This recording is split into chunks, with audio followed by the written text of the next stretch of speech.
Hey everybody, Thomas here. Another fantastic day out here on the mill. We've been cutting a lot of things today. Cutting a lot of cedar. So my dad came in town. I needed to finish up a cedar job, so we actually cut up quite a bit of cedar. And the largest piece that I cut was a 4x6 by 18.5 foot long. Had to be 18.5 foot long. In fact, we have it over there. It came out to be just over 19 foot long, and there's a couple 2x6s, and then the rest of the order was a whole lot of 4x6s, 2x8s, 2x4s, and whatnot. Just a ton of cedar. And I'm actually tired of cutting cedar. Cedar, as you can see all around the sawmill, is very red over there. It is such a very fine sawdust. It is dry, it is bitter. It just gets on everything, and I need a change of pace. After cutting a lot of cedar, like, oh, need something else. So what I have here behind the cedar logs, I was mistaken. I was actually started recording this video a couple days ago, and I was doing the intro and everything, and I said that this was bald cypress. It is in fact not bald cypress. What it is Japanese pine. And the only reason I know this is because I went over to Robert's house, and we actually were working on some birdhouses, and he also came over here and saw it. He's like, Thomas, he's like, I swear to you, that is not cedar or cypress, that is Japanese pine. And I'm like, I don't know, I think it's cypress. Well, it's Japanese pine. But interesting story. I'm actually cutting these up for a gentleman. These came down during Hurricane Zeta. This was on Mill Street, literally in downtown Loosedale. And the gentleman who brought these over and everything, I actually saw these trees a while back, and I was going to try to get these for myself. They were dangling on some power lines after they came down. But the neighbor of the owner actually got these trees, and I'm actually really happy he did, because he has a story to go with these. So these trees were trees that he played on when he was a kid. And, you know, it's pretty interesting. I asked him, like, well, you know, how old are you, and how old do you think these trees are, and better yet, when do you think the house was built in the area? So we know that the house that was there was built in 1903. Now, that's the house that these trees were in the front yard of. So looking at the grain, I'll try to step down without the dogs getting all over me. The grain on this is insanely tight. I have a feeling, and I haven't counted up yet, I'm going to try to count these up. I've got a feeling these trees are near 120 years old. And the largest one, I think, well, it's actually kind of like that one right there. It's about 18 inches across the butt. Nothing too terribly large, but they grow in like a cluster. And just very, very tight grain. And the smell on this is like really, really strong. It smells really great. So I have some 16 footers, and I got some shorter ones. And then way in the distance over there, where you see those diagonal boards right there, that's what I've been cutting up thus far. So the guy, again, who used to play on these trees when he was a kid, would like these to be cut up into something he can make furniture out of. So we're making some, they're not 2x6, because I'm trying to maximize how much wood you can get at this. They're 1 5/8 by 6 inches, and I'm going to make some 1 1/4 inch boards, maybe a smidge more. I'm going to kind of maximize the most I can get out of this to make sure he gets a you know, a very large amount of wood to work with. But really interesting, and a really cool story to go with these. So, you know, whenever you're cutting wood for folks or anything, and you know, they always have like a story with it if it's something that came off of their property. Because I've cut many trees off people's property, and some of these trees are just plain Jane pine or just plain Jane oak, whatever, but it has meaning because it was on the person's property when they were growing up as a kid or something like that. And it's always cool to cut something like that, because, you know, they appreciate it. They don't appreciate it because it's some exotic wood. They appreciate it because it's a tree that they spent most of their life with, and they've seen it on a day-to-day basis. So, all right, without further ado, we're gonna go ahead and start cutting. Go from there. We'll see you. All right, folks. So this is the Japanese pine on the mill. This is one of the larger log sections that I have. And I'm gonna go ahead and cut this. Really, the first thing I'm gonna do is gonna go cut down just below some of the knots, take off the outside wood, get a reference point, like I typically do and everything. Once I have that reference point, then we'll go and flip it over and then start slicing it down on the computer scale. I might make 1 or 2 cuts this way. I'll go ahead and do this real time, and then later in the video I'll do some time lapse. So stay tuned. This should be fun. Now my blade's a little bit dull right now. I've been cutting a lot of cedar, but this is one of the lower sections here. and with it being a tree of the age that it is, I'm actually really worried that there's probably some nails in there. So I'm gonna run this older blade just for a little bit. Once I feel like I've gotten past the danger zone, then I'll switch over to a newer blade. So here we go.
But that's what I was saying on the video is I'm going to run this blade because I'm near this section where there'll be nails and stuff. Where there'll be nails. Because this is the lower section of the tree, so I was kind of worried about hitting nails. But pretty coarse, very strong smell. I'm going to rotate it over. I don't have any knots on that side. I'm going to do one cut on the other side and then change up the blade.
Not me. It was probably the power company when they were cleaning this stuff off the power lines.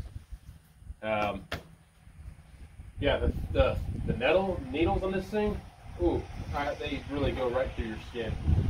So, all right, we'll go ahead and do blade change out real quick. I'll throw it on a time lapse, and then we'll go from there.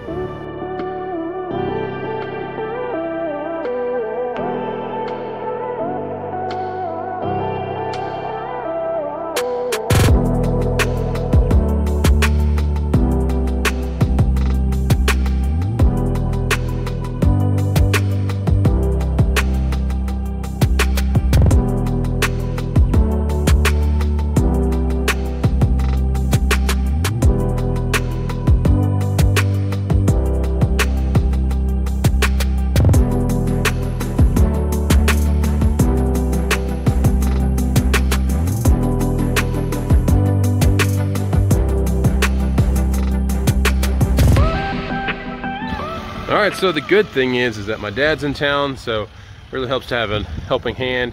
And what we've been doing is actually going over a lot of the controls with him, so taking some time to show him, because this will most likely be his mill, or we're going to get a newer mill here real soon, because the 1400 mill, I'm going to officially say, I may have spoken this in the past, officially my 1400 mill is for sale.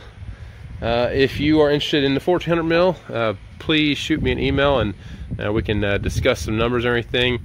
Alright folks, we are on day 2 of cutting this Japanese pine, and I really wanted to show, now this one, it's got some little ants coming out of it, but I wanted to show you the grain and how tight this is. This looks really good. In fact, the last log that I cut up, I squared it up and we had it into 1 3/8 9 boards, no, excuse me, 6 boards at 9 inches and at 8 foot.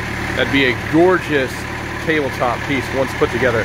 Now this is the bottom section of that log, and it's probably where the ants are coming from, but what I have found is we do have a soft spot in here, so I'm going to try to maximize my cutting around here.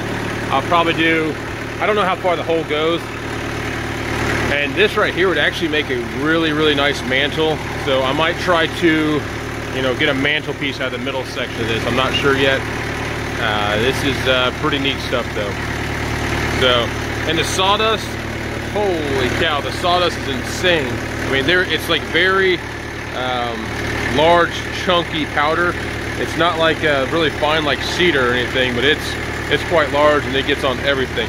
And the smell on this, imagine the strongest pine smell that you have ever smelled. When you're cutting into a lighter section, that's what this log smells like. It is extremely, extremely strong smelling, but very beautiful stuff. I think the customer's will be very happy. He's gonna come by and pick it up later today, and I think he'll be very happy. We've got quite a pile, and I'll show that later in the video. But we got quite a pile way over there into all different sections and sizes and stuff like that. So I'm going to finish up cutting some more here. I'll do a little bit more of a time lapse here, showing how we cut this up, and then we'll go to the final product. So stay tuned.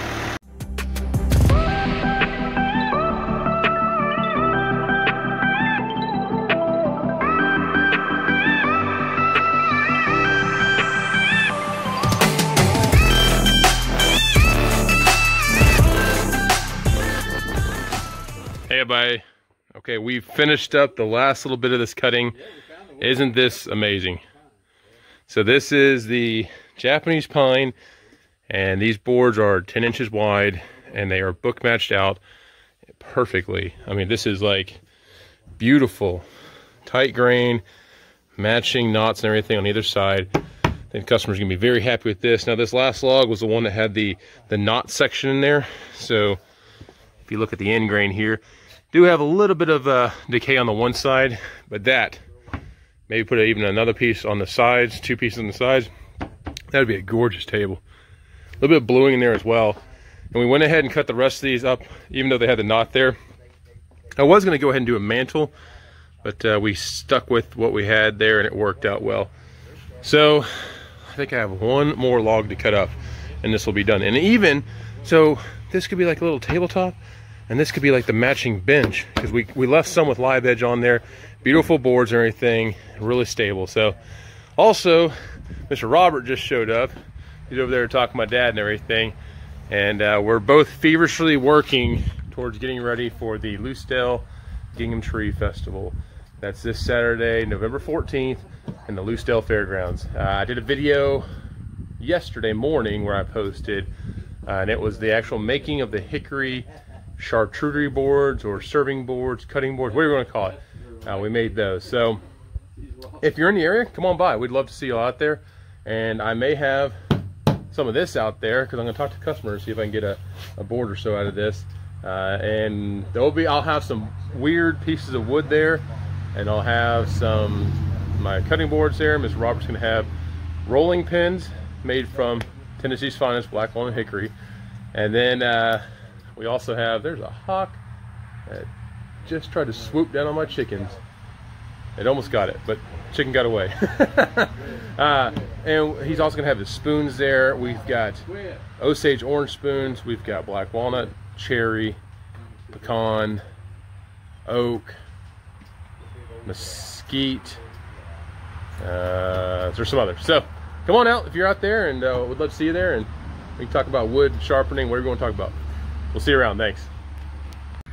Hey everybody, so I actually did not get a final picture, but there goes all the Japanese pine down the road.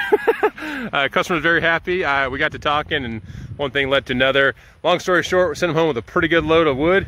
As you can see there in the distance, very happy customer, and a lot of 1 and 3/8 boards, 1 and 5/8 boards, and 1 inch boards. Very happy. So we'll see you around. Thanks.